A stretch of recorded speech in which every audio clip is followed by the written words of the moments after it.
Good morning, everybody. I'm Muriel Bowser. I'm Mayor of Washington, D.C., and I want to welcome you to the John A. Wilson Building, which is our City Hall.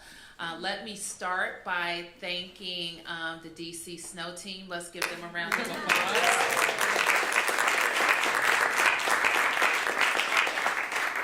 I was very happy to get here on Blacktop all the way, and let's just tell our little ones now, enjoy the snow because you will be going to school tomorrow. But in all seriousness, our DDOT crews, our DPW crews, our DGS crews have been at work all night, making sure that we can be safe. So we're very grateful to them. I'm also joined by Deputy Mayor Nina Albert and the Director of the DC Housing and Community Development Agency, Colleen Green, as well as our guests who Nina will introduce. And today we are here to talk about the DC housing ecosystem. We were together some weeks back talking about the challenges facing our housing ecosystem, and most specifically our affordable housing ecosystem. So we will update you on some solutions that we have put in place in the fall, and we will talk you through legislation that I'm introducing to the council this week. We're going to start by reviewing some of what we presented last fall. And then we'll go over the progress that we have made since then. So when I became mayor, you know that affordable housing and how to make DC affordable was our number one issue as a city. So this chart represents the progress that we've made over the past decade. We've invested more per capita into affordable housing than any other jurisdiction in the nation, and we should all be very proud of that. Those investments have allowed us to create 15,000 affordable units in that time. That's a big number as well, and the 15,000 units are affordable. The total, including market rate, is closer to 49,000 new units of housing. And by adding all those units, we were able to blunt the rise in housing costs, keeping DC's increase at about half the national average. That's important to remember as well. We said we wanted to build more housing, and more housing would drive down cost, and that's what we saw. We could have had a much steeper increase in housing but for these actions. And as a result of those investments and policies, 32,000 more DC residents are living in affordable housing today compared to 10 years ago. So we have increased the percentage of DC residents who have access to affordable housing from 10% to 14%.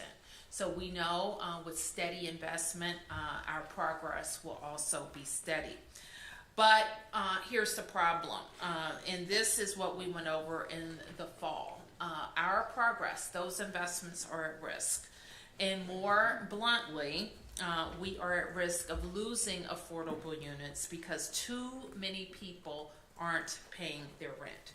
The financial strain on housing providers threatens property maintenance, security, and sustainability. In fact, DC has become a national outlier with economic vacancy, and that rate is 15 to 20%. And so what I mean by economic vacancy is that a unit is actually occupied, but the person or people in that unit aren't paying rent. And so a stable housing system has a natural vacancy rate of 5%. So 5% of the units aren't producing income. In our case, not only do we have 15 or 20% of the units not producing income, some of those units are actually occupied. The immediate concern is the decline in the quality of services for tenants in these properties. And let me say this, most of the tenants in these properties are paying rent.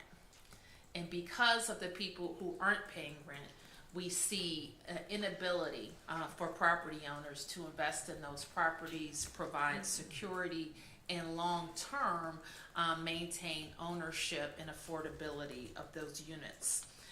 So our job as the government is to fix the problems that we have in our system. And these are problems, mind you, that were not acute like this prior to the pandemic. And so we know how important it is to fix the policies that we put in place for a global pandemic and make sure that we're righting the ecosystem. We know that some elements have also come about that are outside of our control, including inflation and higher interest rates. But we know as a government we must take control of those things that are our responsibility and right-size our policy environment.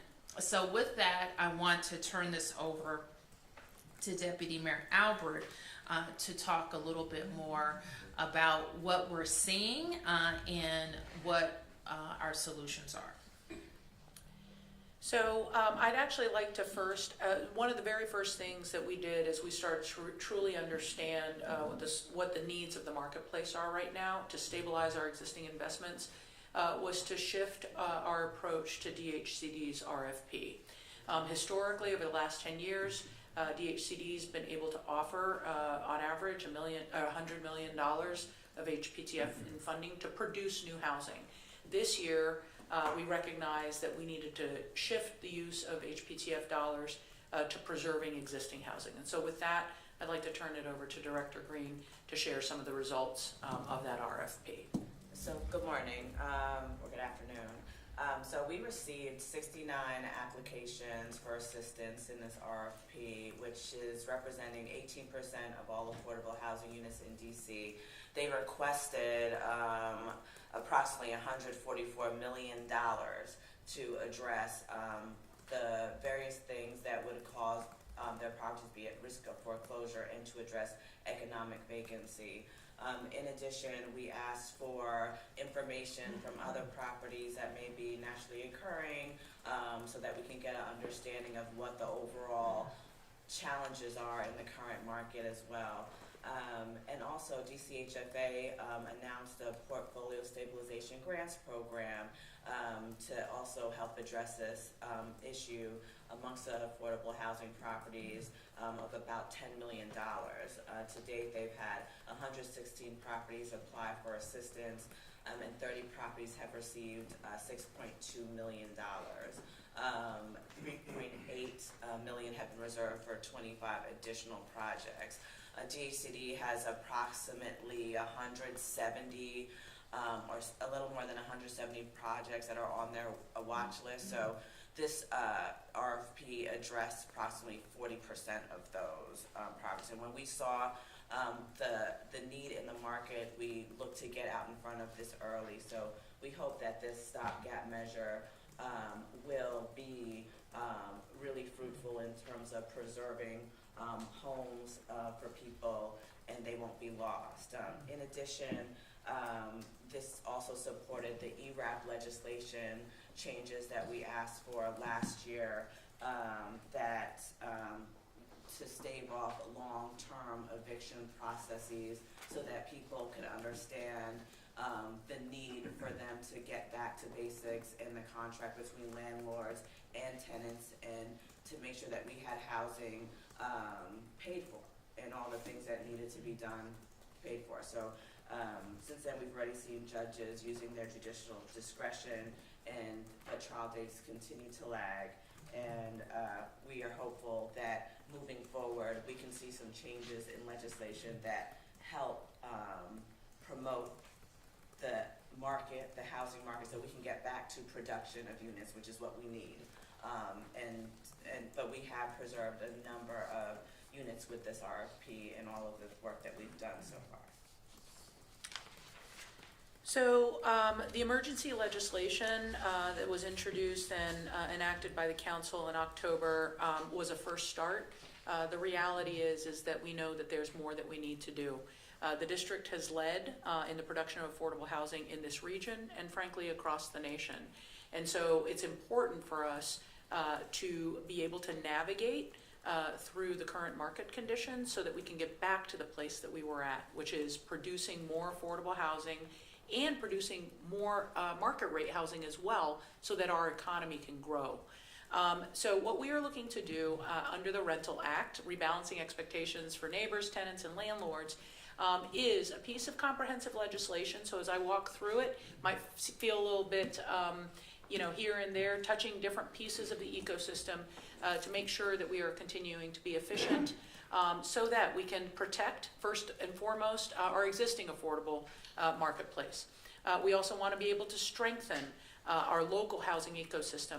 And then lastly, we have been a leader in affordable housing, and we want to continue to be a leader because that represents our values and this administration's priorities. So I've broken this up into two basic categories just to simplify things. Number one, what we are trying to do with this legislation is protect our existing affordable marketplace. And so first and foremost, we want to make permanent the provisions of the emergency legislation. So it got passed with a resounding majority. We would like it to be made permanent. So that's number one. An extension of what the emergency ERAP legislation was doing was really to inform the court process. So we are adding some amendments that are about streamlining the court process. And what we are trying to do, as you read through the legislation, is to modify the different notice timelines and provisions to be consistent with pre-pandemic timelines, and also to be consistent with what our neighbors in the region are doing and what the nation is doing. So on average, the eviction timeline and process, all told, is about 6 months. In the District of Columbia, we are now nearing 24 months. And what we want to do, the purpose is not to increase evictions. That is not the purpose. The purpose is to bring the tenant and the landlord to the table earlier and faster. This allows workouts to occur, and this allows for a real dialogue and to address the tenant's issues as to why they're not able to pay. So that is an important piece of this legislation. We also want to make sure that we can strengthen the ability of landlords for the protection of the tenants in their building, that if there is a single tenant that has been arrested or convicted of a violent crime, that there's an expedited process for eviction. I was asked a question earlier about whether or not somebody who was convicted would lose their vouchers. There's an escalating process for that situation.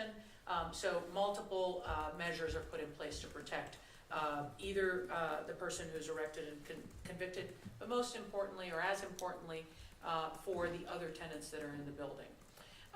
Also, there was a point of clarification that we're looking to make, which is to make sure that the district isn't liable for damages that are caused during the development process, for which we have no responsibility. That if we are a lender in that process, and the district is often a lender of last resort, that we are not held liable for any mistakes that are made during the building process, for which we are not a party. Also, on the on things that are less technical and kind of, regulatory in nature, something that I think is going to be very good for the ecosystem is that we are looking to increase the program eligibility of LRSP from 30% of AMI to 50% of AMI. We're broadening the net of people that can participate. This also provides additional stabilization for housing providers. And last but not least, I want to talk about the Housing Authority, which for the past 3 years under Director Pettigrew and the STAR Board's leadership has made significant strides on improving their internal practices, bringing more units online, and we want to make sure that that progress is maintained. And so we were looking to make permanent DCHA's STAR Board. So, we can't talk about the housing ecosystem and only focus on affordable housing, because market rate housing is also an important part of the ecosystem. And let me just say a couple different things. Why is it important? Fundamentally, when the mayor achieved the 36,000 unit goal that she had charged the government in producing, what we saw that was both market rate housing as well as affordable housing was embedded in that 36,000 goal. What we saw, and the mayor said it, a slowing of rent increases across the marketplace. That is so incredibly important that we continue to produce more supply at all, in all categories, market rate and affordable. However, what we're seeing is the drop in the green line. We have always been a leader in this region in production of affordable housing. We've always led. So our green line has always been above what the region has produced. But you can see recently how that green line is dropping significantly. And we are noticing that we have fewer housing permits being started with the Department of Buildings. So that means that there is an inherent change in the marketplace where even market rate units are not being invested in. Why is that? We'll go to the next slide. It's because we think that there's a combination of complexities as a result. Some of this is a little bit technical and not that interesting. But first of all, there's some technical measures that this is in the middle, the maximizing impact of affordable housing. We're trying to make some technical changes that clarify some amendments that were made to how DHCD administers the LIHTC program. We want to make sure that that clarity is provided, again, so that investors have the clarity that they need to continue to invest here. We're also looking to restore DHCD's authority to acquire and reposition vacant properties. And this, again, is intended to make sure that vacant and blighted properties can go back into recirculation, primarily for the use of developing more affordable housing. And then last but not least, this has been long talked about and a subject of quite significant debate, is TOPA. And so we are proposing 3 very specific changes to TOPA. Number one, by the way, TOPA, just for background, was enacted in 1980 and hasn't been significantly reformed in the last 40 years. In the last 40 years, the way that financial institutions transact is different than it was pre-1980. So, number one, we are preserving and not changing the process or the rights of low and moderate income tenants to acquire property. Okay, so there are no changes to that. What we are proposing is to allow market rate buildings to transact without triggering TOPA. So that means that buildings that are really serving market rate tenants are exempted from TOPA. Why is this important? What we are seeing is a lag of about 18 months in order to go through the TOPA process.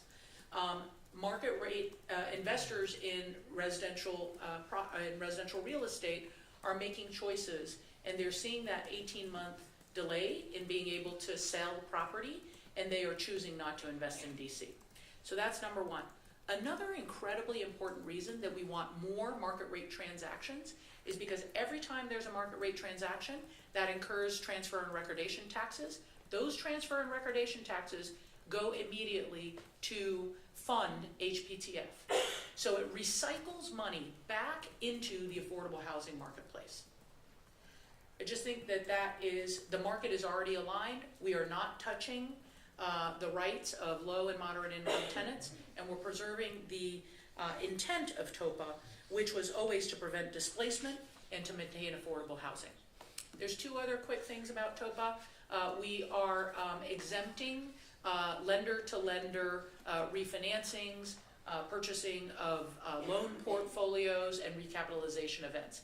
These are not true sales from kind of a tenant perspective or even from a property owner to other property owner perspective. This is kind of behind the scenes financial transactions and just making sure that it's clear that TOPA does not trigger TOPA rights in those kind of financial institution activities. And then last but not least, we think it's really important that a tenant is notified before they sign their lease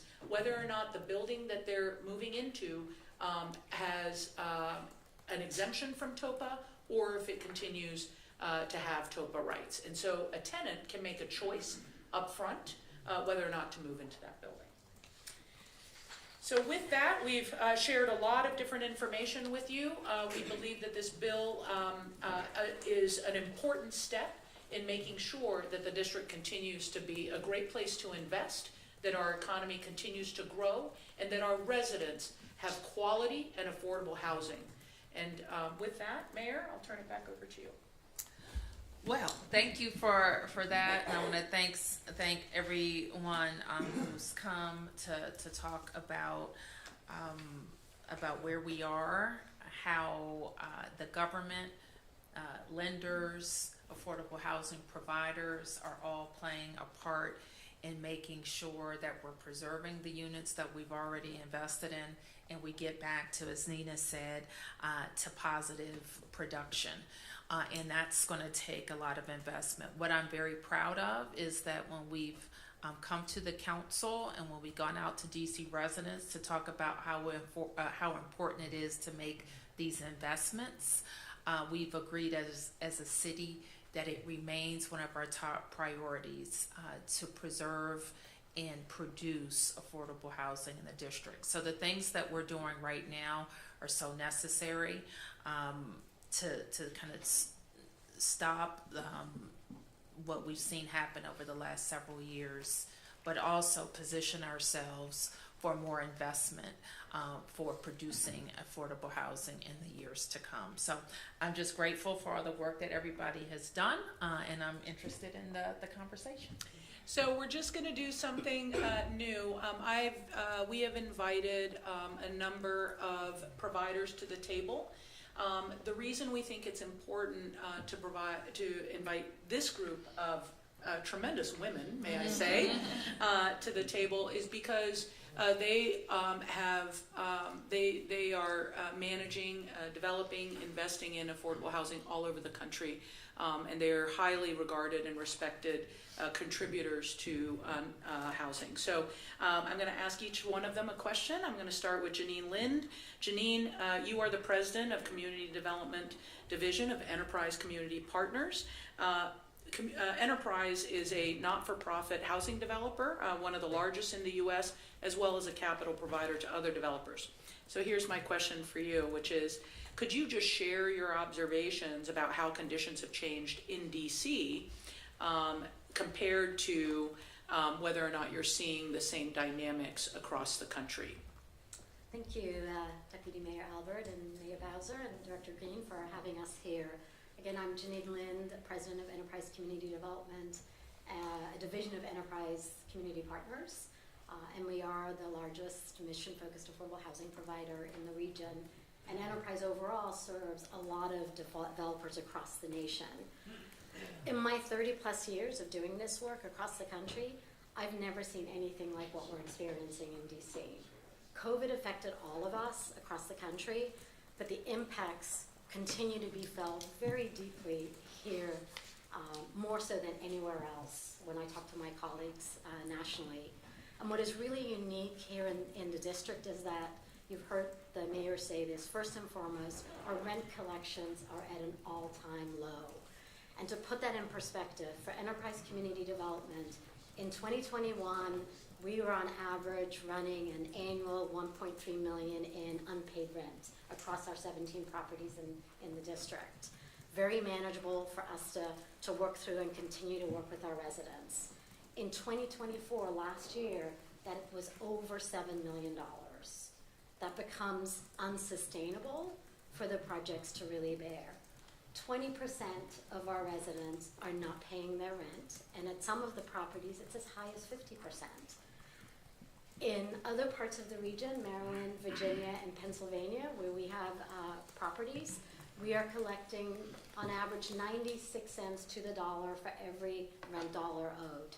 And that is very consistent with what we're seeing across the nation in other parts of this country and other states. Secondly, resident engagement when they face in hardship doesn't exist today anymore. Pre-COVID time, we engage actively with our residents to find the supports that they need. We are not just housers, We provide communities should be opportunities for upward mobility, but most important for stability. So we go to extreme lengths to keep our residents housed, and that is still important to us today. But today, many of our residents are non-responsive.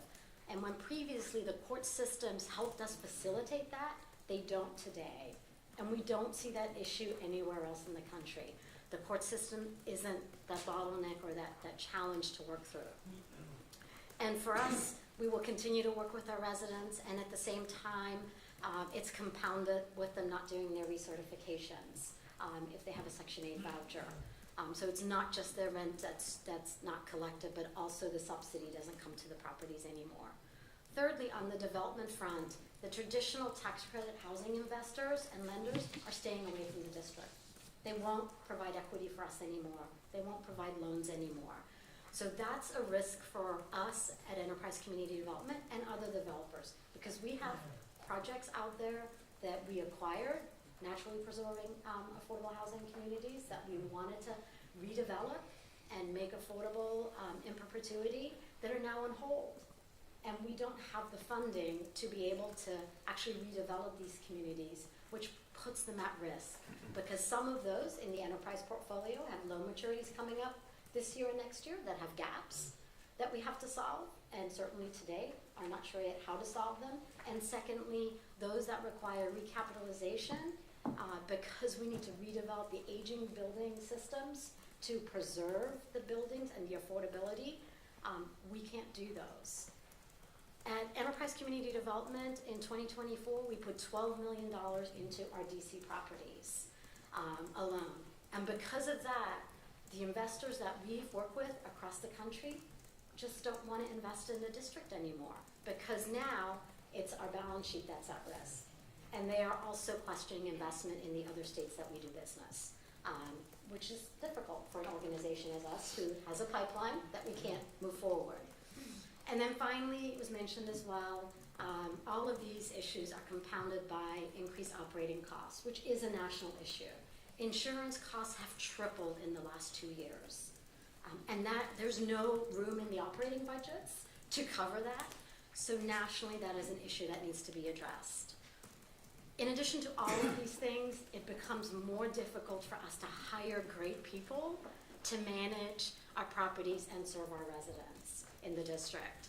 The current environment just isn't sustainable, and if we don't implement the measures that are being proposed today, more affordable housing developers will either have to sell some of their properties or actually close their doors, which in the end, the harm that will be felt by the residents of DC, and we will reduce the access to safe and affordable housing and a place for people to call home. Well, thank you. That's very sobering. I'm gonna ask Ms. Priya Jayachandran to join the conversation. Priya, you are the CEO of the National Housing Trust, which is a national lender, provider, and consultant also to states and cities with a mission of creating and preserving affordable housing. And I know that NHT also owns several properties in Washington, D.C. So my question is, NHT is in the affordable housing business because you care deeply about supporting lower income residents. Could you tell us how current conditions in DC are affecting your ability to best serve your tenants? Sure. Thank you so much for having me and all of us here today. As you rightly point out, National Housing Trust is a nearly 40-year-old nonprofit mission-based organization dedicated to creating, preserving equitable, affordable housing. And the current conditions and environment are making it really hard for us to do our mission the way it needs to be done, because at the center of our mission has and always will be residents, and current conditions are impacting them directly. I would cite 3 ways. The first is that many of our properties, both ours and our peers in the field, are at risk of foreclosure. The way that we make our mortgage payments is typically through rent payments that we receive from residents. And while it is a small subset of residents that are not paying rent, it adds up. For us, the average delinquency per resident is $3,900, $3,928 per resident. That adds up to us to $4.97 million. That represents over 50% of our annual real estate budget for our business. That's rent that we're not collecting that we would typically use to service our loans. And as a result, several of our loans are at risk of foreclosure. If those properties are foreclosed on, residents suffer first and foremost. It's not about us. The first thing that a lender has the right to do and would do is wipe out those affordability restrictions. And most of those residents wouldn't be able to afford to continue to live in those communities. At a property like Savannah Apartments that we own east of the river, we partnered with the residents through TOPA to renovate that property in 2022. Unfortunately, right now, economic occupancy is only 80%, and we haven't met the conditions to convert that loan to its permanent loan status.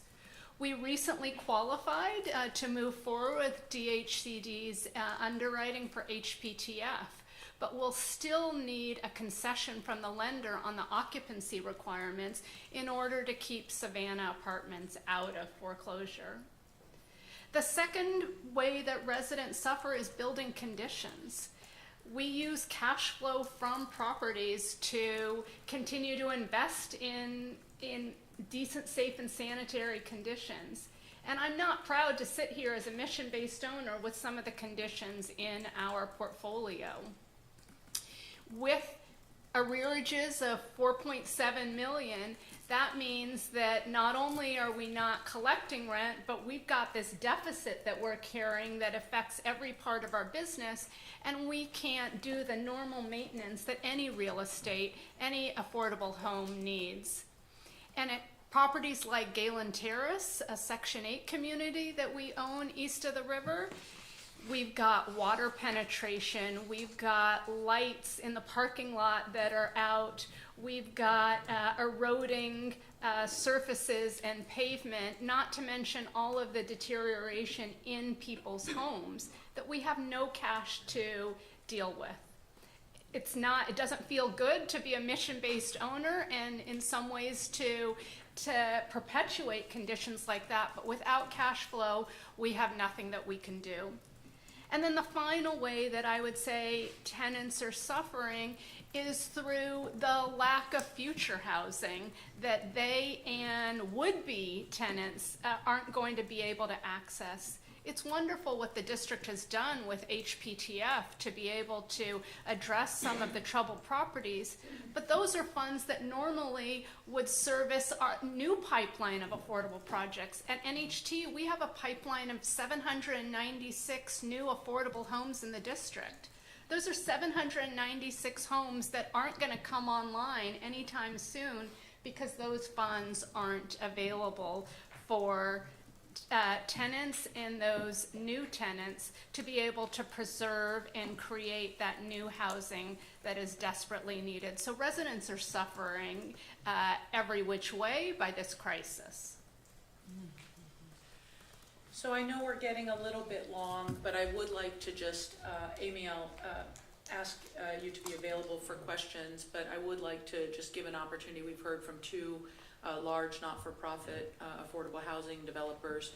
But I think it's really important, another way that DC is unique is that we've encouraged and grown a homegrown development marketplace, and where the average or the national representation of people of color in real estate development is less than 1%. In the District of Columbia, we are so proud that it's 17%. And so we have Heather Wellington, who's the just recently past president of the African American Real Estate Professionals of DC organization. She's currently a board member, and I believe that you're also a small business owner that has and is investing in affordable housing.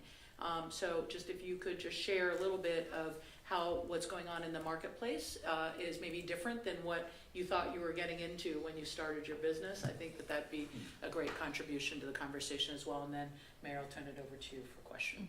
Absolutely, and thank you, Mayor Bowser, Deputy Mayor Albert, and Director Green for having me. Our membership is based on both large-scale and small housing providers, and what you hear here, my membership is echoing. Particularly to the small-scale providers, they are struggling, and this has become unsustainable for all of the reasons that have been said here before. First, with rent collections, if you are a small-scale housing provider, and we're talking about your neighbors, we're talking about generational Washingtonians, we're talking about individuals that have started small businesses and rely on their mortgage to rely on rent collections to pay their mortgage, whereas there's a misconception it's just, free cash flow that's coming to them. So the duration of rent collection issues that are between 12 months to 14 months is more unsustainable to a smaller housing provider, because that term where they can bear that debt is more significant. And as well as just the court process in general with, problem tenants that they need to resolve with, where they used to have a partner, and it's a system that's bogged down. So what we're hearing from our smaller providers that they're forced to look to selling, which isn't what they want to do. They take pride in providing housing for their DC residents. They take pride in living in our communities. They take pride in being a landlord that's a neighbor to their residents. So while you hear that the covenants are expiring on the larger buildings that are required to provide, these providers are forced to sell the buildings, and those buildings are being sold and potentially becoming market rate, and they're being pushed out of the communities themselves. So their pain is it's tenfold for a larger developer, because they're just not able to saddle it the way that, not saying that the larger developers can, but the smaller developers are bearing a very hard brunt. I'm one of those, and they just want to continue to be members of the community and provide housing. Thank you. Mayor? Well, you've heard some firsthand observations about real life affordable housing operations in the district and the impact on current operations and future development. So that's what the Rental Act is focused on. We're advancing it to the council, and we're asking the council to turn their urgent attention to it. So with that, we can take a few press questions. Yes. Peace and blessings, Mayor Bowser, Thank everyone you. else. My first question concerns the liability issue. So, with the appellate court, of course, saying and citing previous cases saying that DC is liable as a lender, and with the council sort of jumping ahead and sort of mitigating that, what recourse or what avenues are available to people who go into houses that are unstructurally unsound and want to hold somebody accountable? If the district is still contributing money to projects that are not structurally sound and residents can't live in, how is the district to be held accountable? Do you want to talk about that? Sure. The district, this hasn't really been an issue until just recently. And it relates specifically, it results from a case, May versus Riverside Apartments, so Talbot Street, which is a situation that's been covered significantly in the news. So the district has, and frankly, governments that participate and are responsible for issuing low-income housing tax credits, the tax credit program, provide other financing to projects. Remember that if the government is investing in a project, it's typically the lender of last resort. We're closing a gap after all other financial options are exhausted. And so as a lender, just like all other lenders, we don't typically and have liability for if the development process has resulted in some sort of building failure, right? Those are two different processes. When a developer, a general contractor, an architect, and all the engineers, they all are licensed and bonded. There's also another layer of protection that is an insurance policy or set of insurance policies after the building is in operation. That typically is a set of protections for the tenants that exist. If a tenant is experiencing bad conditions in their building or concerning conditions, there's a process in the district to report to DOB, to report to DHCD, so that there can be measures taken to ensure tenant safety. But the district assuming liability of a third party's development is not something that we can withstand, because it would freeze and stop our ability to invest in projects, and we don't want that to happen.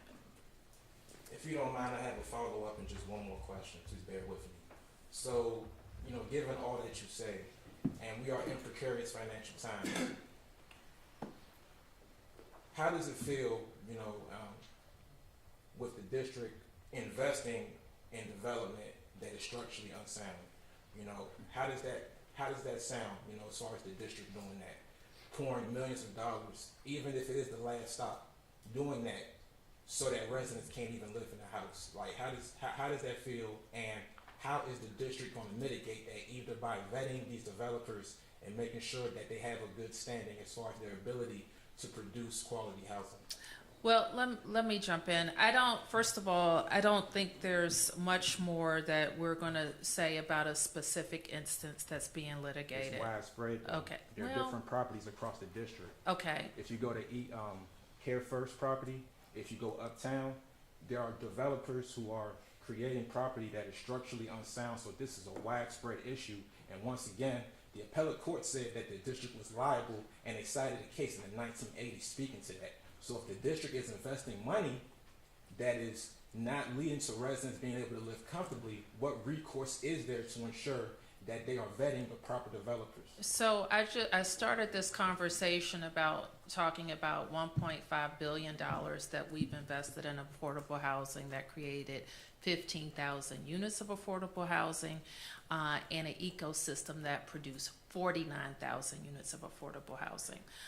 So I'm not sure what instances you just cited, but the system where the district is a gap financer to create what we're proud of are for-profit and nonprofit developers who want to build and maintain housing in the district. We think it works. The Housing Production Trust Fund and its investments is not new.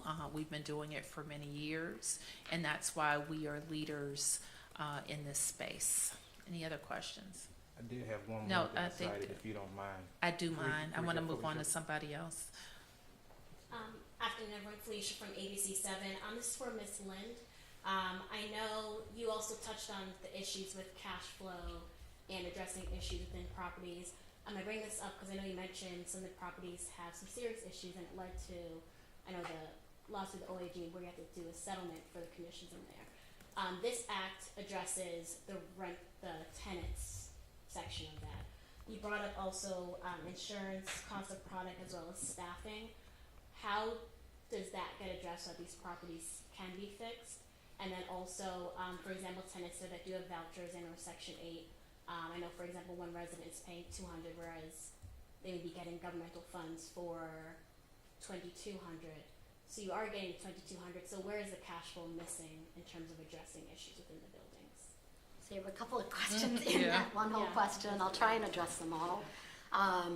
So all of our properties are currently staffed, and we still continue to maintain our properties as best as we can from a maintenance standpoint. As Priya said, when the cash flow is there, it's really difficult, which is why last year we put $12 million of our corporate funds into the properties. We defer our management fees, we pay for the payroll for the staff so that the properties don't have to pay for that because they don't have the funds.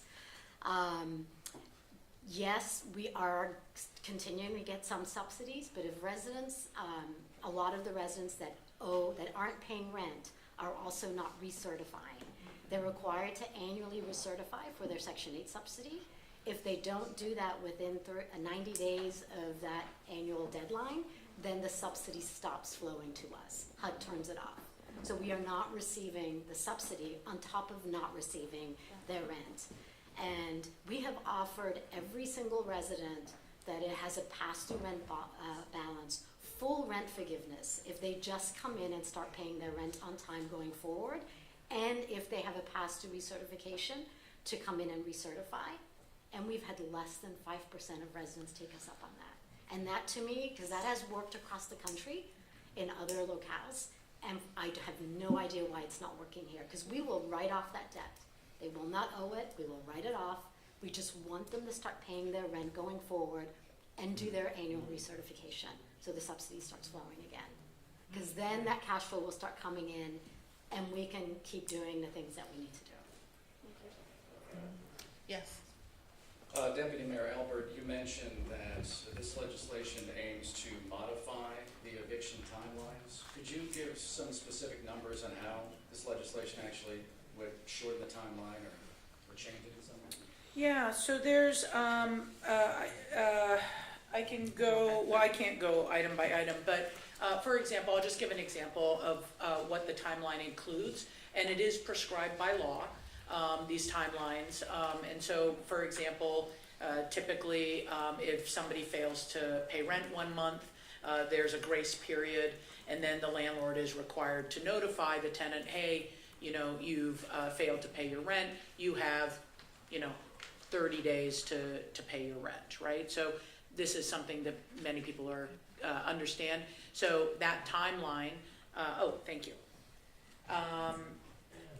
So that timeline is something that is legislated. And so what we are looking to do, and then there's an escalation process for notifications, right? So if a tenant doesn't respond or isn't able to pay rent, then there's another notice period. So there's multiple notice periods. There's also a notice period that landlord is required to comply with once the courts respond, right? So all of these things in combination, there's multiple notices, I'd say probably 8 in total, that in the district's current process add up to approximately a year. And what we're looking to do is to get in line to bring all of those individual notice timeframes to be consistent with what is practiced in the state of Virginia and the state of Maryland, and frankly is best practice across the United States. So we just have an exceptionally long timeline, and so we're just looking to get back to sort of a market norm. Mark? It seems like what you're saying is that what's precipitating the real crisis is this lack of tenants who are paying their rent. That's really at the heart of what's really causing this possible crisis that we're on the verge of. So what does TOPA have to do with that?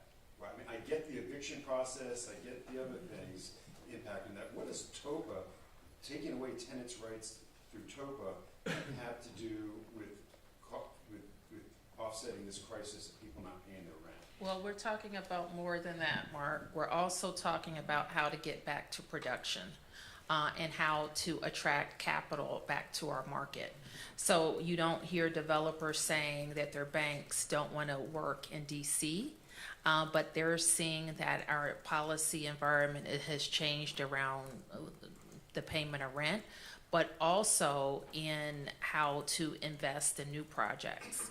And then my second question is, the legislation lessens a lot of the rights that tenants have and enhances the rights that landlords have. I'm wondering, what tenants did you have at the table? It seems clear that you had landlords, the industry was at the table, they're at the table right now. But what tenant advocates, what tenants did you have as part of this discussion when you were formulating this legislation, which again greatly erodes the rights that tenants have in the district right now? I wouldn't say that this greatly erodes rights. It's easier for you to evict. No, it restores the relationship between landlord and tenant that existed prior to emergency laws that were put in place during COVID. So it actually resets the environment that always existed in the district.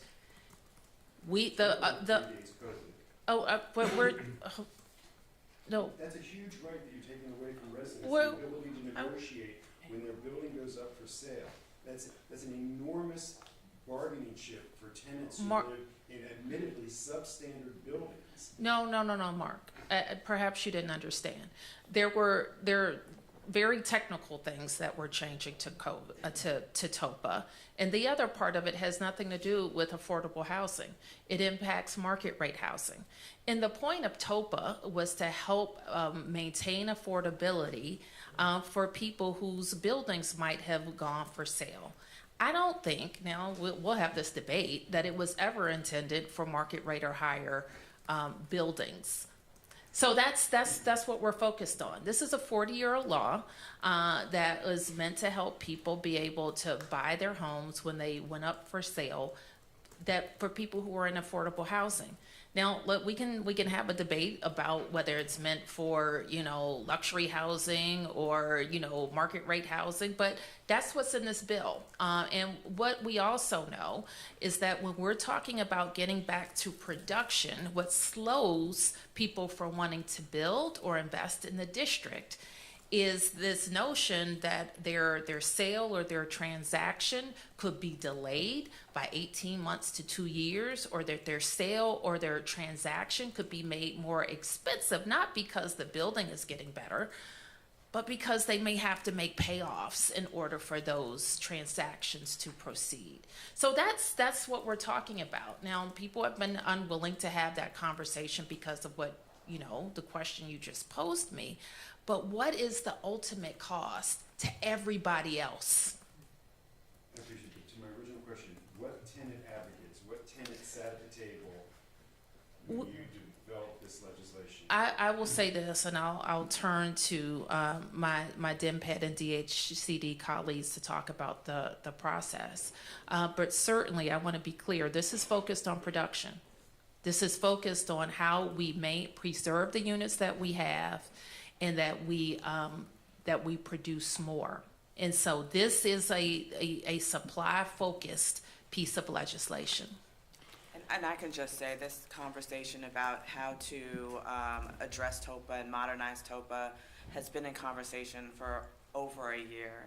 And we've had a number of stakeholders at the table, including stakeholders that represent tenant organizations, community organizations, nonprofits, for-profits, and had some serious conversations about what needed to happen. So, sure, some of them are sitting in this room. So, CNHED, we've had DCBIA, they all represent tenant organizations as well. We've also had a number of other tenant organizations that they brought to the table. So we've heard from everybody on it. And in fact, let me just say, and then I'll turn to you, and thank you for, a bit of history. If we want to get more history, in my first year, in 2015, I established the Affordable Housing Strike Force. And in that, providers, council members, and tenant advocates. So this has been a long and much discussed modernization. Can I just say, I want to correct any misunderstanding. We are not changing TOPA and the rights of low and moderate income renters. It's staying exactly the same. If you are a low and moderate income renter, you will have the right to acquire your property according to TOPA rules. The council, in our Housing in Downtown and other programs that are really aimed at market rate production, as the mayor said, those we've already exempted TOPA from market rate housing. And that is what we are proposing here today, is to make that more across the board, because in the production of more market rate housing, you keep and stem the rise of rental costs across the district, and you also continue to generate income that goes to HPTF so that we can produce more affordable housing. So we are not touching or altering the rights of lower and moderate income renters who might want to purchase their units. Okay. Thank you. I have two questions. One, if the bill passes, what is the plan for communicating the changes to tenants? Oh, I think that there will be widespread communication. And Mayor Bowser, obviously, this bill would change the eviction process back to, like you said, pre-pandemic, and also make some additional changes. Tenants are way more successful in eviction cases if they have access to an attorney. What's your commitment in the budget to the Access to Justice Fund, in concert with this I've made no commitments to any funding in the budget, and I don't intend to until I present the budget.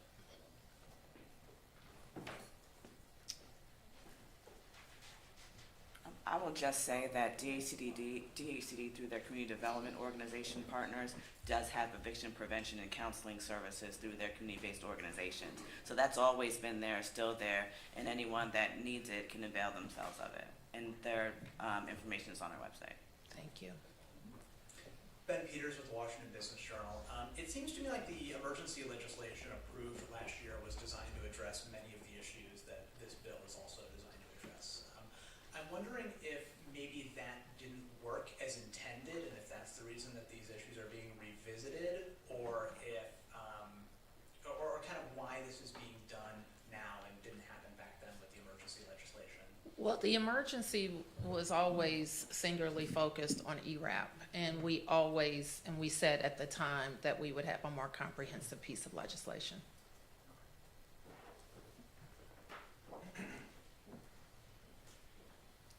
Hey, John Bannister with BizNow.